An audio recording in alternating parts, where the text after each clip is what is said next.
Hello, അസ്സലാമലൈക്കും. ഞാനിന്നേ ഒരു ചുമക്കൊരു മരുന്ന് ആണ് കേട്ടോ. മരുന്ന് എന്ന് പറഞ്ഞാൽ ഇത് ഞാൻ പറയുന്ന മരുന്നല്ല, നാട്ടിലെല്ലാവർക്കും അറിയണ ഒരു മരുന്നാണ്. ആടലോടത്തിൻ്റെ ഇലയാണ് ഇത്. നമ്മൾ എന്താണോ തിപ്പല്ലി, കുരുമുളക്, പിന്നെ കരിഞ്ജീരകം, ചുക്ക് എല്ലാം കൂട്ടി കുരുമുളകൊക്കെ വറുത്ത് പൊടിച്ച് കണ്ടൊരു പൊടി ഉണ്ടാക്കും. അങ്ങനെ ഇത് ഞാനിപ്പോൾ മുട്ടയിൽ പൊരിച്ചാനാണ് ചുമക്ക് കേട്ടോ. ഒരു 4 ഇല കൂട്ടിയിട്ടും ജീരകവും കുരുമുളകും മുട്ടയും കൂട്ടിയിട്ട് പൊരിച്ചിട്ട് കഴിച്ചാൽ നമ്മളെ ചുമ പെട്ടെന്ന് മാറും. നല്ല കയ്പ്പാണ് കേട്ടോ അതിൻ്റെ ടേസ്റ്റ്. ഷുഗറുകാർക്കൊക്കെ നല്ലതാണ്, കഴിക്കാൻ കഴിയണം. അപ്പോൾ ഞാനിവിടുന്ന് ഒരു 4 ഇല എടുത്തുക്കണം. ഇത് കൂട്ടിയിട്ട് ഞാൻ ഉണ്ടാക്കട്ടെ കേട്ടോ, ഞാൻ കാണിച്ചു തരാം. അപ്പോൾ ഞാൻ ഈ ജീരകം ഇതിലിട്ടു കേട്ടോ. ഇനി കുറച്ച് 2 മണി കുറച്ച് നല്ല ജീരകം ഇടട്ടെ. നല്ല ജീരകം ഇട്ടു. ഈ കുറച്ച് കുരുമുളക് എത്രയും ഇടട്ടോ, 20. ഇനി ഇതൊന്ന് അരച്ചെടുക്കണം. അപ്പം ഞാനത് അരച്ചെടുത്തിട്ടോ. ഞാനൊരു മുട്ട ഇവിടെ പൊട്ടിച്ച് ലേശം ഉപ്പിട്ട് വെച്ചിട്ട് ഞാൻ ഇനി ഇതിലേക്ക് മിക്സ് ആക്കട്ടെ കേട്ടോ. ഇതൊക്കെ ശരിക്കും പാർന്ന് കലക്കി എടുക്കട്ടെ കേട്ടോ.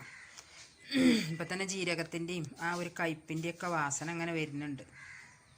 അപ്പോൾ ഞാനൊരു ചട്ടി അടുപ്പത്ത് വെച്ച് ഒരു തുള്ളി എണ്ണ ഒഴിച്ചിട്ടുണ്ട് കേട്ടോ. നമ്മളെ ഈ മരുന്ന് മുട്ടയുണ്ട് ലോടകത്തിന് ഇത് ഇങ്ങനെ പേരില്ലാതെ ഇങ്ങനെയുള്ള ചുമയൊക്കെ ഉണ്ടാവുമല്ലോ, അങ്ങനെ അതിനൊക്കെ നല്ലതാണ് കേട്ടോ.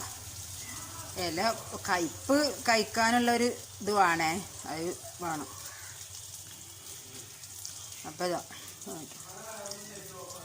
അപ്പോൾ എന്നും പറയും പോലെ നമുക്ക് ലൈക്ക് ചെയ്യണം, ഷെയർ ചെയ്യണം, സബ്സ്ക്രൈബ് ചെയ്യണം. എല്ലാവർക്കും നമ്മളെ വീഡിയോ ഒക്കെ ഒന്ന് എത്തിച്ച് കാണാനൊക്കെ ഒന്ന് പ്രോത്സാഹിപ്പിച്ച് തരുന്നുണ്ട്. പറ്റുന്നവർക്കൊക്കെ ഒന്ന് അയച്ചൊക്കെ കൊടുത്തും അങ്ങനെയൊക്കെ ഒന്ന് ഷെയർ ചെയ്തൊക്കെ ഒന്ന് നമ്മളെ ഒന്ന് പ്രോത്സാഹിപ്പിക്കൊണ്ട്. കുറച്ച് വെള്ളം കൂട്ടിയിട്ടാണ് ഇത് പിന്നെ ഇതാക്കിയിരുന്നത്. അപ്പം ആ നീരൊക്കെ ഒന്ന് വറ്റി ഇതൊക്കെ ഒന്ന് റെഡിയാകണം.